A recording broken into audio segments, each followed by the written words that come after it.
Bonjour mesdames et messieurs, il n'est plus à présenter aujourd'hui. Il a été voté à plus de 62% dans toute l'étendue de la République démocratique du Congo.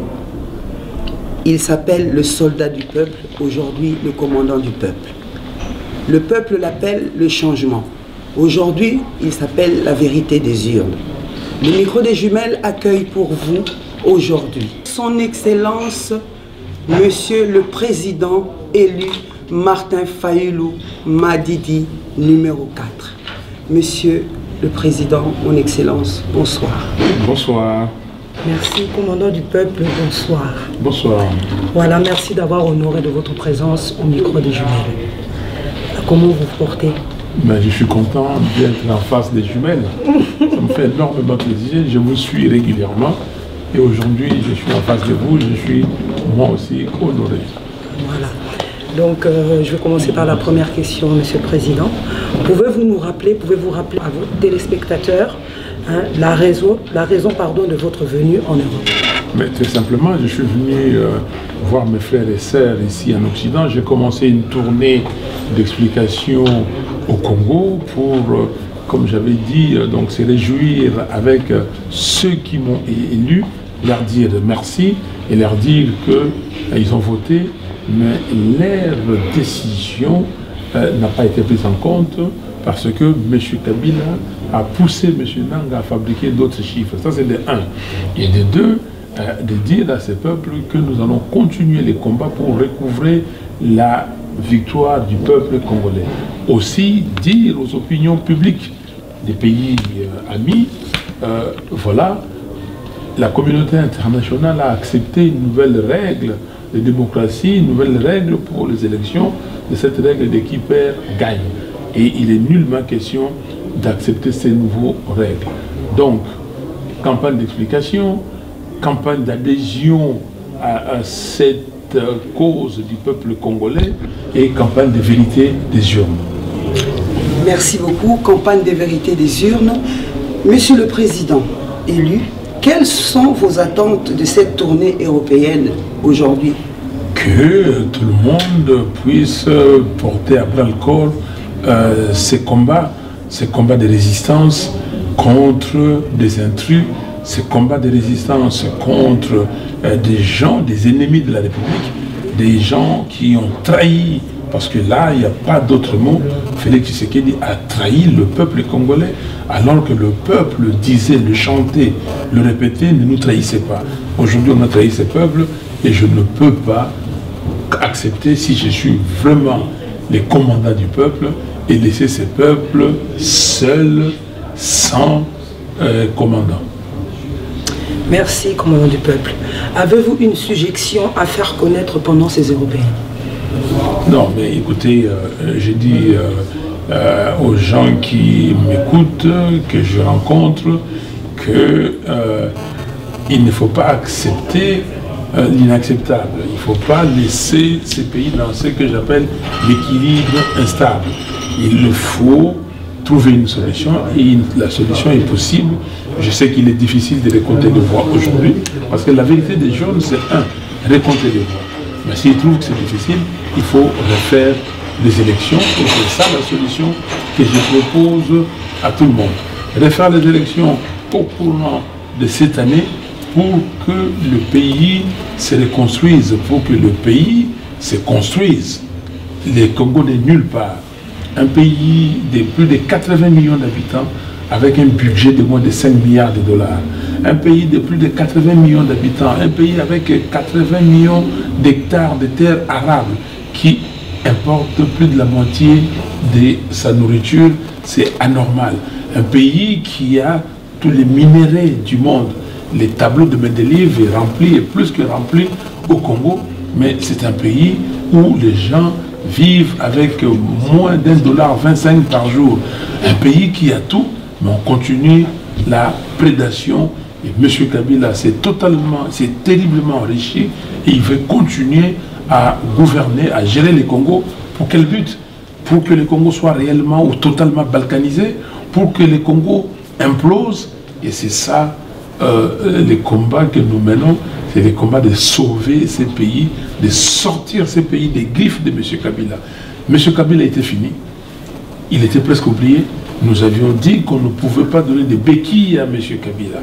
Et malheureusement, un fils de ces pays, parce que certainement assoiffé du pouvoir, avec cette avidité du pouvoir, il a commis l'irréparable. Mais le peuple est là pour se sauver, parce que personne ne sauvera le peuple congolais si lui-même ne le fait pas. Merci beaucoup, Monsieur le Président. Le peuple doit se sauver lui-même. Merci énormément. Pensez-vous aujourd'hui qu'il y a un espoir de faire basculer avec toute la tournée européenne que vous effectuez, pardon? Les Congolais sont décidés. Il y a un engagement fort pour qu'il soit respecté. L'engagement du peuple pour qu'il soit respecté. Il y a un engagement du peuple pour que sa volonté soit la seule qui prime et non la volonté de quelqu'un d'autre, et même ici la volonté de M. Kabila. M. Kabila essaye, il a essayé, mais le peuple doit lui donner une réponse appropriée. Merci beaucoup, la volonté du peuple, Monsieur le Président. Pouvez-vous nous rappeler vos convictions qui, selon vous, qui pourrait changer notre pays, la RDC, que nous aimons tant? Non, mes convictions, c'est d'abord, je suis un homme qui pense qu'il faut avoir une vision claire, savoir où on va. Deuxièmement, il faut être un homme et une femme qui met en avant des valeurs fondamentales qui fondent son action, qui fondent sa vie. Par exemple, pour moi, des valeurs comme l'amour, le travail, la justice, la solidarité, la liberté, l'intégrité, et ce sont la diversité, le respect de l'environnement. Okay? Ce sont des valeurs qui comptent beaucoup, et il faut mettre en avant ces valeurs que je veux partager avec les Congolais pour qu'on sache que ce qui nous unit, ce qui fonde notre action, ce sont ces valeurs. Ce n'est pas des valeurs de mensonges, des valeurs de fraude, des valeurs, comment dire, des gens qui réunissent leur engagement. Et non.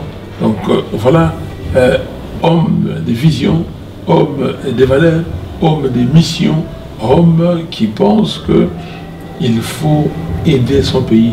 Et des valeurs d'abnégation, c'est-à-dire que ce n'est pas l'argent qui quitte l'homme. Et aussi, je suis un homme de caractère. Il ne faut pas qu'on te balance de gauche à droite. Tu es ballotté à tout bout de champ quelqu'un parce que tel monsieur ou telle dame a dit avec force que vous devez faire ça, et vous aussi, malgré vos convictions, malgré le fait que ce n'est pas vrai ce qu'on vous dit, vous le faites. Comment quelqu'un, on peut lui dire, monsieur, vous avez eu moins de 17%, on peut vous faire de vous président et vous acceptez. Donc c'est un manque de caractère. On ne peut pas amener à la tête du pays quelqu'un qui n'a pas de caractère. C'est extrêmement grave. Extrêmement grave. Merci beaucoup, le numéro 4. Selon vous, les Occidentaux sont-ils capables de changer les choses en votre faveur en République démocratique du Congo? Mais pourquoi les Occidentaux? Parce que vous faites une tournée européenne. Oui, mais je fais la tournée, je vous ai dit que c'est, vous jouez au billard, ben vous tapez une boule et puis ça tape plusieurs boules. Donc je suis venu ici pour voir aussi mes compatriotes et expliquer, c'est une explication, leur dire, c'est à eux d'être convaincus ou pas, mais le premier responsable, c'est le peuple congolais. C'est lui qui doit changer les choses, c'est le peuple congolais, et j'irai jusqu'où là où le peuple congolais me dira d'aller. Merci beaucoup, numéro 4. Pour finir, dans quel état d'esprit êtes-vous actuellement? Mais je suis serein, très serein. Vous me voyez que j'ai fait la campagne.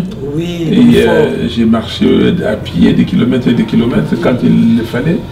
Après la campagne, on a annoncé des résultats farfelus fabriqués par M. Corneille Nangaa, qui du reste, je plaide pour qu'il soit emprisonné, ces messieurs. Ce monsieur n'a rien d'homme, il n'a pas d'humanité, il est dépourvu de tout sens, il n'a pas d'âme. C'est un méchant, c'est un fauteur de troubles. Ce monsieur doit être arrêté. Et là, j'ai refait la tournée pour aller dire merci. J'ai marché des kilomètres à Matadi. J'ai marché pendant 3h30 à plus de 35 degrés à l'ombre. Donc je suis là et là, vous me voyez, dans des heures tardives, je suis un lève tôt et je continue. Je continue, mais pour le peuple, il n'y a pas de limite. Quelqu'un m'a demandé, M. Fayulu, où trouvez-vous cette énergie? J'ai dit, mais d'abord, il y a le Saint-Esprit. Et puis, il y a cet amour. Quand je vois le peuple qui crie, quand il dit, voilà la chanson qu'on chante, Martin Fayulu, président, essayez. Et quand j'entends les gens chanter, quand je vois les mamans pleurer, quand je vois les enfants, je me dis, tiens, je ne peux pas abandonner ces peuples. Même si certains esprits mal tournés veulent la balkanisation ou même l'implosion du Congo. Parce que c'est de ça qu'il s'agit. Allez voir Walikale, allez voir la désolation à l'intérieur du pays. Allez à Kinshasa, voir Kinshasa, la capitale, comment les gens sont misérables. Oui. Donc, j'ai pris ces dieux que je sers, que ces dieux étendent sa main sur le Congo et sur les Congolais. Et comme nous disons, c'est encore possible. C'est encore possible que le Congo soit un pays digne et prospère. Et nous allons y travailler. Voilà. Donc nous arrivons presque à la fin de notre émission. Je pense que Mado Chako a une dernière question. Oui, j'ai deux petites questions. Que pensez-vous, Monsieur le Président, de quelques semaines, quelques mois de pouvoir de votre adversaire, si on peut l'appeler comme ça, Monsieur le Président nommé Félix Tshisekedi Tshilombo? Il n'y a absolument rien. Il n'y a absolument rien. Le Congo est dans une léthargie totale. Les peuples continuent à souffrir, l'insécurité, on tue à Goma, à Beni, on tue partout. Et il n'y a absolument rien. Kabila est là, en train de donner des ordres, et lui il est en train d'obéir. Il y a des gens qui lui demandent de s'affranchir, mais je ne sais pas. Non, quand vous avez signé un accord en âme et conscience, et la seule chose, c'est de dénoncer l'accord. Mais dénoncer l'accord dans son entièreté. Et comme M. Félix s'est dit que les élections sénatoriales, on doit procéder à des enquêtes, il a demandé au procureur général de faire des enquêtes, mais il faut aller plus loin. Il faut qu'on fasse des enquêtes sur lui, sur le Nanga, les présidents de la commission électorale, et sur tous ceux qui ont fabriqué des résultats farfelus pour troubler l'ordre public au Congo. On ne serait pas là, on serait aujourd'hui en train de construire les pays, on serait très loin. On aurait eu des mesures énormes. J'aurais déjà mis les camps Kokolo à Beni aujourd'hui.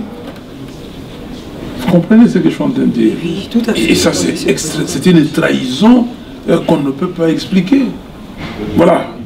Merci beaucoup. Nous avons reçu pour vous le numéro 4, Martin Fayulu Madidi, notre président par excellence. Merci d'avoir honoré de votre présence. Encore merci. Encore merci. Merci, que Dieu vous bénisse. Merci. À très très bientôt au micro des jumelles. Abonnez-vous massivement. Salutations à Bana Lamouka, Bana À une très prochaine occasion. et à tout le peuple.